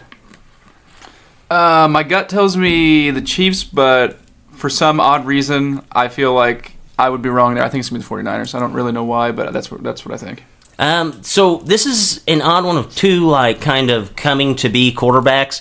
I see Jimmy G, and he's, in 7 games with the Niners, a 10-8 touchdown to interception ratio, no matter how much he gets paid. And then Patrick Mahomes, 3 starts, 10 touchdowns, 1 interception. I think that the Chiefs are going to put up a ton of numbers, and the 49ers aren't going to be able to keep up. So, guys, Battle of Los Angeles here. We are guaranteed at least 4,000 fans show up. The Rams, I guess, at the Chargers, so they'll be playing in the soccer field. Where are we going? It's the Rams. They kind of look unbeatable right now. 2 weeks in, look unbeatable. So Gurley and Melvin Gordon both left the game the other day, but both teams were up huge, so there's no need to put them back in. So I don't know if they're both going to play, how that's going to go, but what are the Rams, 2-0? I think the Chargers are going to win. It's not a home game, really, but I think the Chargers are going to win, bring them both to 2-1. See, I feel like this is one of those early part of the season games that Phillip Rivers loses. And, no knock on Phillip Rivers. I feel like he's going to have the ball late with down 1 score, and he's going to be frantic. He's going to be goosing his center, and we'll all be rooting for him. for some reason he can't get the job done, whether it's his wide receiver falls down or somebody gives up a strip sack, I think I'm going to take the Rams in this one. But I think this is going to be a really close game, probably pretty high scoring. So we'll go to an NFC South battle, actually, with the Saints heading to Atlanta to play in that nice little dome that they have. Hopefully they'll be pumping in the crowd noise. Where are we going on this? Look at the Falcons in a game that I think is going to be surprisingly low scoring. The Falcons seem to have found some kind of rhythm last week. I know Matt Ryan scored 2 touchdowns on the ground, which probably won't happen again, but I think the Falcons are going to win, especially because the Saints couldn't really stop Fitzpatrick. Yeah, I'm going to go with the Saints on this, and I'm really not sure why. I think that, the Saints are going to sit down. They haven't played any good football yet. I don't trust Steve Sarkisian's play calling, no matter how, up-tempo the offense got to be last week. I just trust Sean Payton calling plays more than Steve Sarkisian. So I'm going to go with the Saints. So Bengals at the Panthers. Probably not one that we would have picked to talk about in Week 3 if we were picking in the preseason. But the Bengals are a surprising 2-0. Panthers are 1-1. Guys, who do we think is going to win? I'm going to go with the Panthers. And I'm sure the Panthers are going to beat us this week because they tend to score either 16 points or 40 points. So I'm going to bet the under and take the Panthers. I'm going to take the Panthers, too. I think 3-0 for Cincinnati is just too optimistic. And if Mixon's not going to play, so... Yeah, I'm going to go with the Panthers just because I don't see the Bengals going 3-0. It has nothing to do with what they're going to do and nothing to do about X's and O's. I just don't see the Bengals being 3-0, especially with Andy Dalton, Marvin Lewis. This is the time that they regress. We're 3 weeks in. They'll snap back to reality. So Monday night, we actually get quite the treat. We get Big Ben going head-to-head with Fitzmagic. Steelers at the Buccaneers. Who's winning this game? I'm going to go with Steelers just because it's an absolute must-win game for them. I'm going to go Steelers for my sanity. I'm actually going to go with the Buccaneers here. I don't know why, but I'm buying in on this Fitzmagic. He's been playing like a man possessed. It's a road game for Big Ben. We know how that usually pans out. I think that Fitzpatrick is going to have a Fitz hat trick, and he's going to have 400 yards yet again for the third time in 3 games. You're channeling your inner Skip Bayless. Yeah, I like that. What did he say that?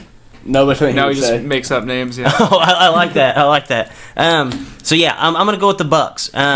So guys, this is our chance to put our producer in the spotlight. Each week, Leighton goes out and he watches a movie. He does the real grinding, hard work, and he comes in and he brings us an entertainment review. So Leighton, what do you got for us this week? 1 2 1 2 Pip's entertainment review. Sit on down for a movie to view. See, every week you downplay it. Can you say one movie? I see 2 or 3 a week. I'm seeing 3 this week. I got them all booked. Oh wow, But you got them booked. That's hilarious. But this week, I got a special double reviews. Keep them both short. Continue both really exceptional. First movie is Searching. It's the movie it's a gimmick movie.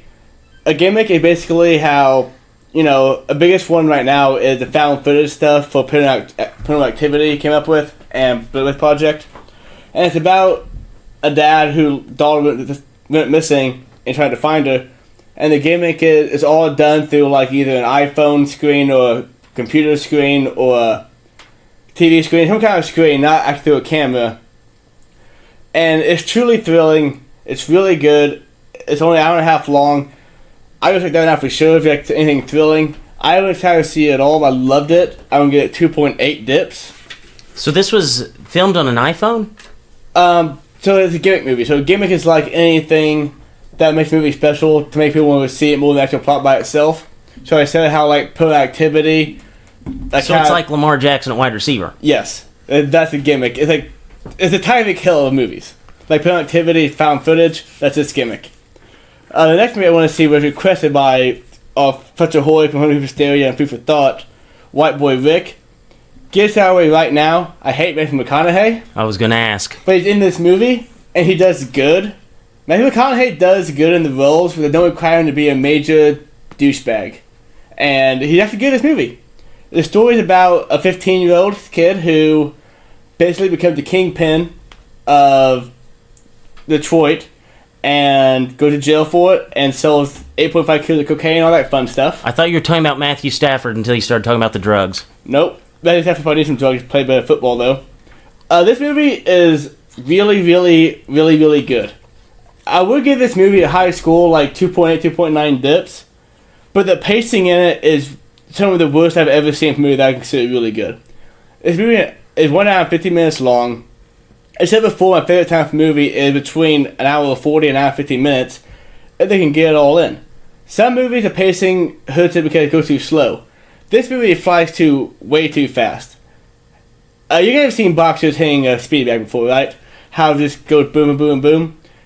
This movie does that to you, and Is it for like 2 hours of that? An hour and 50 minutes. If you're not paying attention to what's going on, you're lost. Like, I would have gladly sat through another 20 minutes of this movie to have a bit more story develop and let you know what's happening. But it's not so fast you know what's going on. The pacing is just really off. Still gets 2.5 dips. Still an excellent movie. So, yeah, basically this week saw 2 really good movies. Searching, 2.8 dips, and White Boy Rick, 2.5 dips. Okay. So guys, definitely go check out those movies, especially White Boy Rick. That one actually catches my eye. I rarely want to see movies that I just catch on like TV for their 30-second clip. But that one actually catches my eye and it looks really good. So guys, any bold predictions before we wrap this show up? Wisconsin drops their second straight game. That's mine. Michigan covers that 1-point spread. Our boy Cam Klauser gets to watch Mizzou beat Georgia at Mizzou. And on that note, for Drake, for Leighton, and Diesel, as always, Dippers, stay saucy.